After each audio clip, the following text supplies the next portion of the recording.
Hello नमस्कार दोस्तों। तो कैसे हैं आप सभी लोग। तो दोस्तों आप सभी का स्वागत है आपका अपने यूट्यूब चैनल में। तो गाइस चलिए वीडियो को स्टार्ट करते हैं। आज का हमारा टॉपिक है कि जब एक महान ऋषि की पत्नी के साथ इंद्र ने शारीरिक संबंध बनाए और तब उस ऋषि को पता चला तो उस ऋषि ने जो इंद्र को श्राप दे दिया और जिस श्राप के कारण की इंद्र के शरीर पर योनियां ही योनियां हो गई। ये क्या कथा है, चलो अब हम शुरू करते हैं कथा। एक पुरानी कहानी में इंद्र के शरीर पर कई आंखों का जिक्र मिलता है। कहा जाता है कि ऋषि गौतम के श्राप के कारण इंद्र के पूरे शरीर पर योनियां उभर आई थी, जो बाद में जो है आंखों में बदल गई।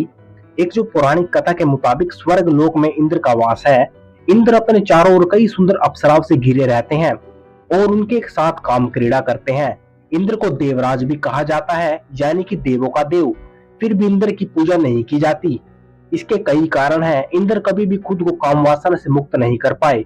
पुराणों में इंद्र के शरीर पर ढेर सारी आंखें होने का जिक्र मिलता है। कहते हैं कि एक बार इंद्र ने महान ऋषि गौतम पत्नी, जो उनकी पत्नी का नाम अहिल्या था, उनके साथ धोखे से संबंध बनाए थे। जब ऋषि को पता चला तो उन्होंने इंद्र को श्राप दे दिया, जिसके कारण उसके शरीर पर हजार योनियां आ गई। बाद में ये योनियां आंखों में बदल गई। तो चलिए गाइस अब हम पढ़ते हैं कि ये कैसे हुआ। ब्रह्मवृत और पद्म पुराण के मुताबिक एक बार इंद्र भ्रमण पर निकले। आसमान से उनकी नजर जंगल में बने एक ऋषि की कुटिया पर पड़ी। उस कुटिया में उन्होंने एक बहुत ही सुंदर स्त्री को देखा और इंद्र उस महिला को देखकर मोहित हो गए। उससे रहा नहीं गया। ये कुटिया महान तपस्वी गौतम ऋषि की थी। जिस स्त्री को देखकर इंद्र मोहित हुआ था वह गौतम ऋषि की पत्नी अहिल्या थी। वैसे तो इंद्र लोक में कई खूबसूरत अप्सराएं थी।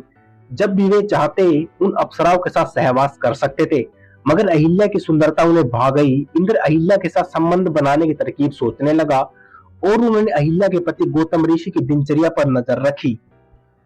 गौतम ऋषि रोजाना भोर होने से पहले जग जाते थे और अपने प्रतिदिन के काम निपटाने के लिए नदी किनारे जाते थे। वह वहां 2 या 3 घंटे का समय बिताकर फिर कुटिया में आते थे। इंद्र ने इसी मौके का फायदा उठाने की योजना बनाई। एक रात जब गौतम ऋषि और अहिल्या सो गए, फिर कुछ समय बाद इंद्र ने अपनी शक्ति से भोर होने का कृत्रिम जो है आवरण बना लिया। उन्होंने छल से जो है सुबह जैसा एक माहौल बना दिया। ऋषि गौतम को लगा कि सुबह होने को है। वे रोजाना की तरह उठ गए और नित्य कर्म के लिए निकल गए। जब गौतम ऋषि कुटिया से बाहर गए तो इंद्र ने गौतम ऋषि का वेश धारण कर लिया और वह कुटिया में प्रवेश कर गया। अहिल्या को लगा कि उनके पति जो है नित्य कर्म करके जो वापिस लौट आए हैं। फिर इंद्र ने गौतम ऋषि के वेश में अहिल्या से प्यार भरी बातें की और उसके साथ संबंध बना लिए। दूसरी ओर जब ऋषि किनारे पहुंचे तो वहां के जनजीवन को देखकर, वहां के वातावरण को देखकर उन्हें आभास हुआ कि यह कोई उनके साथ धोखा हुआ है। अभी सुबह नहीं हुई है। वह तुरंत भागे भागे अपनी कुटिया में आए, जहां उन्होंने अपने ही भेष में इंद्र को उसकी पत्नी के साथ सोते हुए देखा। और यह देखकर गौतम ऋषि आग बबूला हो गए। उन्होंने अहिल्या को पत्थर बनने का श्राप दे दिया। वही काम वासना के मोह में गिरे इंद्र को श्राप दिए कि उसके शरीर पर हजार योनियां उग जाएंगी। वह चाहकर भी किसी स्त्री के साथ संबंध नहीं बना पाएगा। देखते ही देखते इंद्र के पूरे शरीर पर योनियां उभर आई। इंद्र ने अपनी गलती का एहसास हुआ और उसने गौतम ऋषि से क्षमा याचना की। ऋषि ने इंद्र को माफ कर दिया, लेकिन उन्होंने कहा कि एक बार श्राप दे दिया तो वापस नहीं हो सकता। हालांकि ऋषि गौतम ने कहा कि इंद्र के शरीर पर उभरी ये योनियां आंखों में बदल जाएंगी।